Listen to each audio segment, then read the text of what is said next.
چند لمحوں کے اندر اندر ہی وہ بجھنا شروع ہو جاتا ہے. تو یہی میرے دل کی حالت ہے.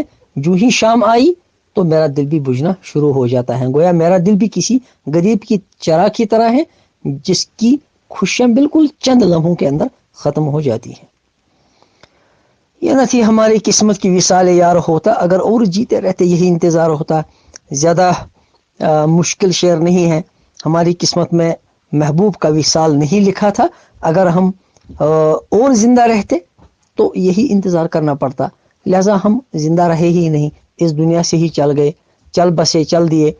اگر زندہ رہتے تب بھی انتظاری ہوتا، کیونکہ قسمت میں جب محبوب سے ملنا تھا ہی نہیں تو اب کیا فرق ہے پہلے مر گئے یا بعد میں مر گئے. پہلے مر گئے تو ٹھیک ہی ہوا، اگر بعد میں بھی مر جاتے تو جتنی دیر زندہ رہتے اتنی دیر انتظار ہی کرنا پڑتا، کیونکہ قسمت میں وصال یار لکھا ہی نہیں تھا. لہذا اب انتظار سے تو بلا یہی تھا کہ پہلے ہی سے اپنی جان دے دے. ہوئے مر کے ہم جو رسوا ہوئے کیوں نہ گر کے دریا، نہ کبھی جنازہ اٹھتا نہ کہیں مزار ہوتا. اس میں اس طرف اشارہ ہے کہ جب عاشق مرتا ہے پھر اس کو دفن کرتے ہیں کسی جگہ، اس کا وہاں اس کی قبر بنتی ہے وہاں. پھر جو بھی لوگ وہاں سے گزرتے ہیں وہ اس کے بارے میں کہتے ہیں یہ عاشق تھا، یہ عاشق تھا، یہ فلان کا عاشق تھا، یہ فلان عاشق کی قبر ہے، فلان عاشق یہاں سویا ہوا ہے، یہ فلان عاشق کا مرقد ہے، فلان شخص کی قبر ہے جو فلان پر عاشق ہو گیا تھا. تو جو بھی گزرتا ہے وہاں سے اس کے عاشق ہونے کی بات کرتا ہے. اس طرح رسوائی ہو جاتی ہے مرنے کے بعد. تو لوگ جو ہے یہ لوگوں کے اندر رسوا ہو جاتا ہے کہ یہ شخص عاشق تھا، فلان کا عاشق تھا. اسی بات کو غالب کہتے ہیں کہ میرا جنازہ اٹھائی کیوں، میری قبر بنی ہی کیوں، میں گر کے دریا کیوں نہ ہوا کہ نہ میری لاش ملتی، نہ کہیں جنازہ اٹھتا، نہ کہیں قبر ہوتی، اور نہ لوگ آ آ کر میری قبر کی طرف اشارہ کر کر کے کہتے کہ یہ عاشق کی قبر ہے. اس طرح میری بدنامی بھی نہ ہوتی. ہوئے مر کے ہم جو رسوا ہوئے کیوں نہ گر کے دریا، نہ کبھی جنازہ اٹھتا نہ کہیں مزار ہوتا. نگاہ بلند سخن دل نواز جاں پرسوز، یہی ہے رخت سفر میرے کارواں کے لیے. یہ اقبال کی غزل کا ایک شعر ہے، بہت ہی پر معنی اور بلند پائے کا شعر ہے. اس کا ایک شعر اور بھی ہے جو اس سے ملا کر عام طور پر پڑھا جاتا ہے. غزل کا شعر تو ویسے ایک مستقل اکائی ہوتا ہے، اپنے مفہوم کو سمجھنے میں کسی دوسرے شعر کا محتاج تو نہیں ہوتا، لیکن جو کہ اقبال کی غزلوں میں ایک ربط باہمی ہوتا ہے، ایک تسلسل ہوتا ہے مضمون کا. لہذا ایک اور شعر کو اس کے ساتھ ملا کر عام طور پر پڑھا جاتا ہے، اور وہ ہے رہے گا راوی و نیلو فرات میں کب تک، تیرا سفینہ کے ہیں بحر بے قراں کے لیے.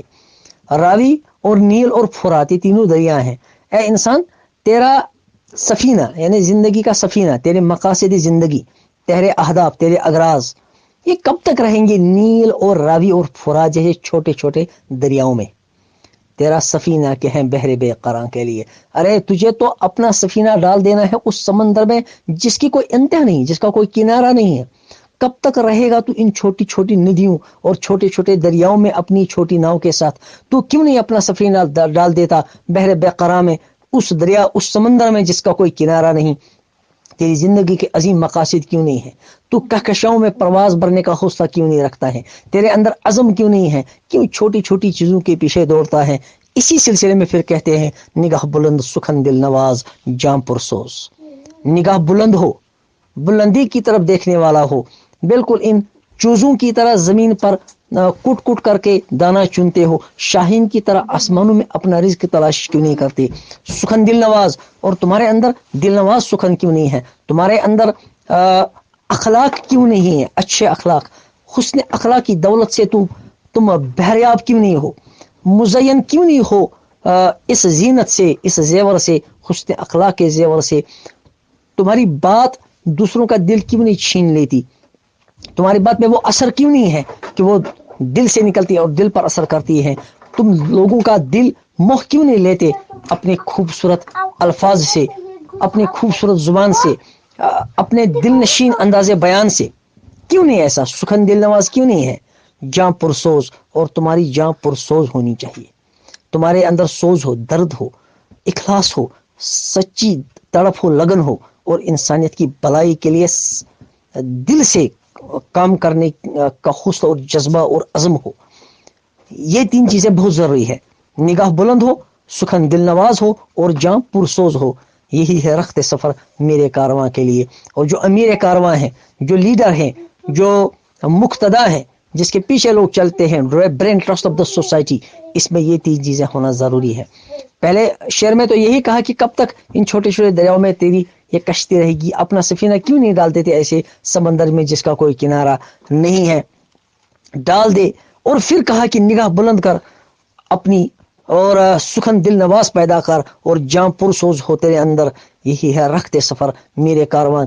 کاروان کا جو لیڈر ہوگا، آگے آگے چلنے والا ہوگا، رہنما جو ہوگا، مقتدا جو ہوگا، اس کے اندر یہی ہے رخت سفر، اور کچھ نہیں ہے. یہ چیز اس کے اندر، یہ تینوں چیزیں اس کے اندر ہونا لازمی ہے. اسی سلسلے میں اقبال ہی کا ایک اور شعر آیا، تو شاہی ہے پرواز ہے کام تیرا، تو شاہی ہے تیرا کام اڑنا ہے، تیرے سامنے آسماں اور بھی ہے. کیا اس زمین کے ساتھ چمٹے ہوئے ہو، لپٹے ہوئے ہو؟ یہ زمین تو ذرہ کے بقدر بھی نہیں ہے کائنات کے مقابلے میں. تیری پرواز بلند کیوں نہیں ہے؟ تو آگے کیوں نہیں بڑھتا؟ تو بڑے بڑے مقاصد کو زندگی ذہن میں کیوں رکھتا؟ تو بڑے بڑے مقاصد کو زندگی میں جگہ کیوں نہیں دیتا؟ یہ کیا ایک چھوٹے سے آسمان میں پرواز برتے ہو؟ ارے تو شاہی ہے، اڑنا تیرا کام ہے، تیری کوئی منزل نہیں ہے. تو منزل کے پیچھے نہ دوڑ، تیرا کام اڑنا ہے، اڑتا چلا جا. تیرے آگے آسمانوں کی ایک لامتنا ہی دنیا ہے جو کبھی ختم نہیں ہوتی. تو اڑتا جا، آگے بڑھتا جا. تو جتنا اونچا اڑتا جائے گا اتنی ہی زیادہ تیری پرواز بھی بڑھتی جائے گی، اور اتنی ہی زیادہ دنیایں تیرے سامنے آتی جائیں گی، اتنا ہی زیادہ تو بلند ہوتا جائے گا. اس کے بعد دو شعر جو ہیں یہ فیض کے ہیں. تم آئے ہو نہ شب انتظار گزری ہے. تم آئے ہو، اصل میں یہ ہے کہ نہ تم آئے ہو نہ شب انتظار گزری ہے. میرے محبوب، نہ تم آئے اور نہ یہ انتظار کی رات گزری. تم آتے تو تمہارے ساتھ باتیں کرتا، تمہاری صحبت میں، ہاں، تمہاری پیار بری رفاقت میں یہ رات گزر جاتی. تم نہیں آئی. نہ تم آئے اور نہ یہ انتظار، طول طویل رات انتظار کی یہ بھی نہیں گزری. تم آئے ہو نہ شب انتظار گزری ہے. تلاش میں ہے سحر بار بار گزری ہے. سحر تلاش میں ہے بار بار گزری ہے. ٹھیک، تلاش میں ہے سحر بار بار گزری ہے. سحر ڈھونڈ رہی ہے، بار بار گزری ہے، مگر ملتے نہیں ہو.